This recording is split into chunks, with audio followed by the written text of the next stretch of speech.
Especially this one. All right, we'll talk about that in a minute. The word sampling is used when we perform an experiment a number of times and record the results. The set of the results is a sample, okay? Now that discrete probability distributions, expected value and variance have been introduced, this section discusses the relationship between sampling and probabilities. The subject is fundamental to statistics and extremely complicated. Only a few very basic ideas are accessible here. So a sample distribution. Suppose that a number of independent runs or simulations or trials are performed of an experiment whose possible outcomes are discrete. The resulting sample then yields a sample distribution or a frequency table. Okay, so we're going to see some frequencies coming in here.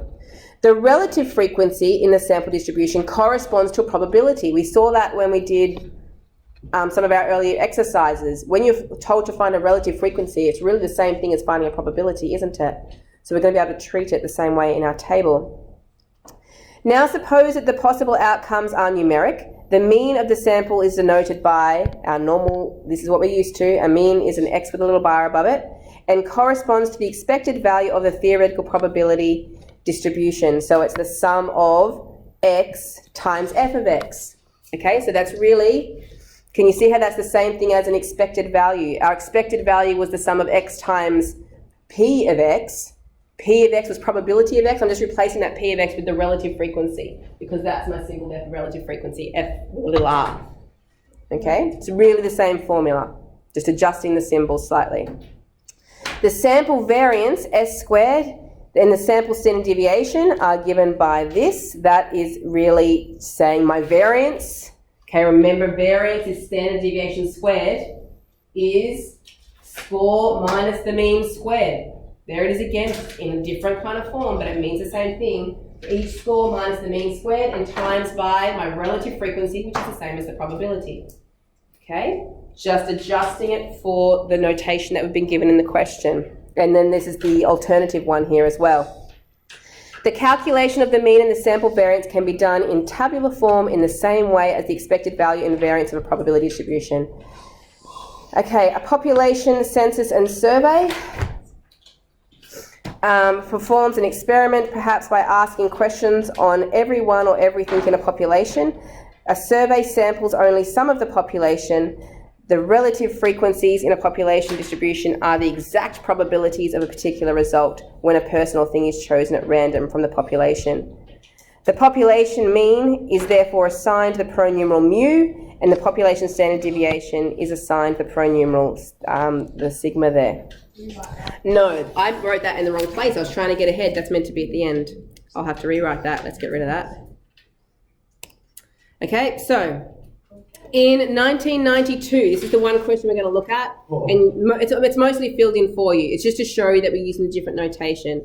In 1992, astronomers confirmed the first discovery of an exoplanet, which is a planet orbiting a star other than our sun.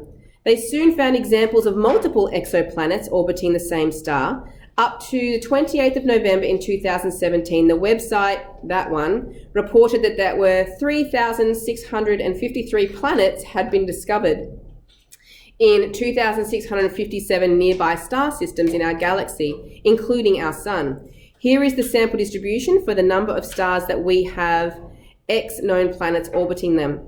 Multiple star systems are excluded because they are hard to classify, and only stars with at least one discovered planet are included. The frequency table thus involves 3,457 known planets orbiting the 2,527 single stars. Don't we love wordy questions? Is that true? Is that true? I don't know. Don't know. Okay, so the table is filled in. We've got planets 1, 2, 3, 4, 5, 6, 7, 8, 9. And we want to know, sorry, that's how many moons they have. We want to know the frequency for each one of those. And this has been given, this would have been discovered in their research, okay? So there was 1,921 planets that had one orbiting thing. For two of them, there was 401 of them. And so that means altogether that is the 2,527 suns that they've found. X times F, so that's normally this one in here, we're timesing that by that. When we sum that column up, that gives us the 3,457 planets that they mentioned in the question. Okay, this is the part where it comes down to our calculations. This F of R, that is the probability. Okay, so the probability is going to be the frequency, the 1,921, over the total, which was 2,527. I'll write that down there for you because that's a lot to remember. So to get this number here, they've taken the 1921, which was the frequency, and divide by the total, the 2,527, which is how we would work out a probability, isn't it? You'd go, there was that many planets, and I'm dividing by the total, which was 2,527. And you do that for that whole row. And as expected, or I hope expected, those probabilities should add to give 1 once you've done that whole row.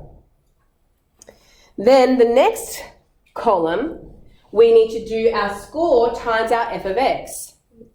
Okay, so that's taking this score, 1, timesing by that, and obviously because it's 1 times that number, it's going to stay the same thing for that first one. Okay, then it's that times that to get the next one. Okay, and if you do that whole row, what is this number down the end going to be? The sum. That's right, the mu, the expected value. Okay, that's the mu right there. And then the x squared f of r, that is setting up to do the variance now. You'll be squaring this and then timesing it by the frequency to get each of those numbers across there. And we get this, when you sum that up, that is not your variance, but that is your expected value squared, correct? So the calculations are all down here for you. So the average, which is what we're used to calling it mu, but remember if they've been using the normal symbol for mean here. So that is they've just rounded it. So instead of 1.3680, they've just gone 1.37. They've just rounded it, okay? To find our variance, we take this number, because that's our expected value squared, and I have to subtract off my mean squared, okay? And I get my variance.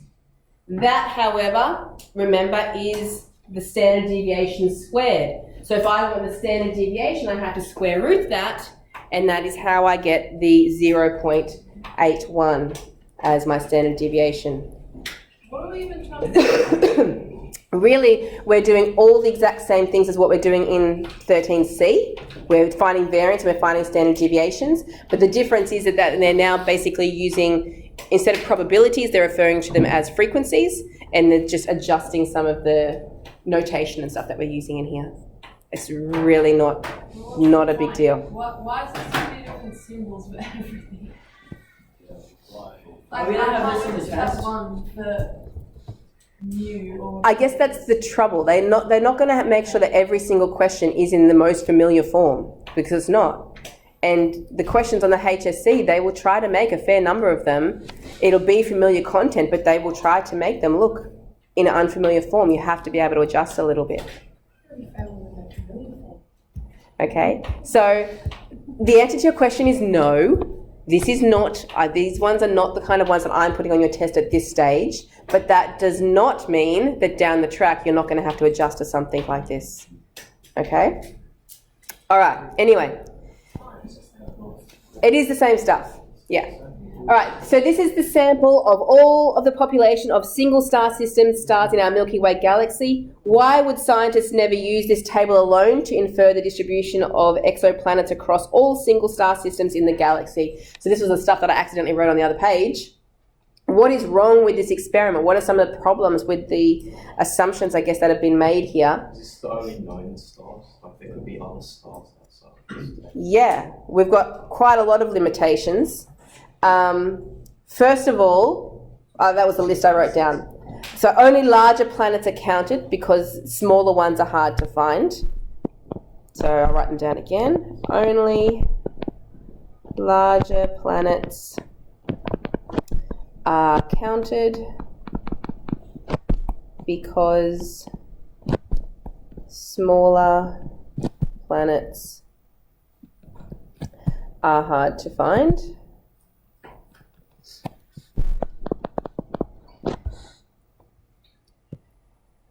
It also doesn't allow for the option that a star has no planets around it. So we can't show that a star has no planets, because obviously that could make a very big difference. There might be many, many stars out there without planets around them, and we're not including any of that information in that table. Also, these are things that have been measured by people on Earth, right? So they'd only be counting the ones that are close to Earth that we can observe here. It may not be a good representation of things out of our scope of what we can actually observe here. So these are stars. These stars are near Earth.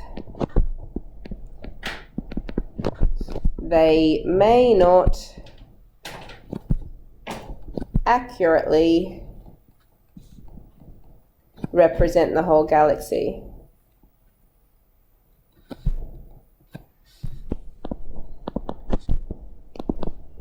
Oops.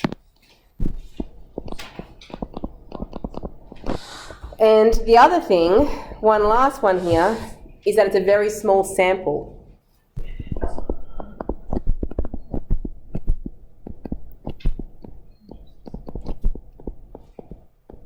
Now, it might not sound like a small sample because we had 2,527 suns and 3,000 whatever planets, but if you are talking about a galaxy that has millions and millions, billions of stars, that's a pretty small sample to be comparing, right?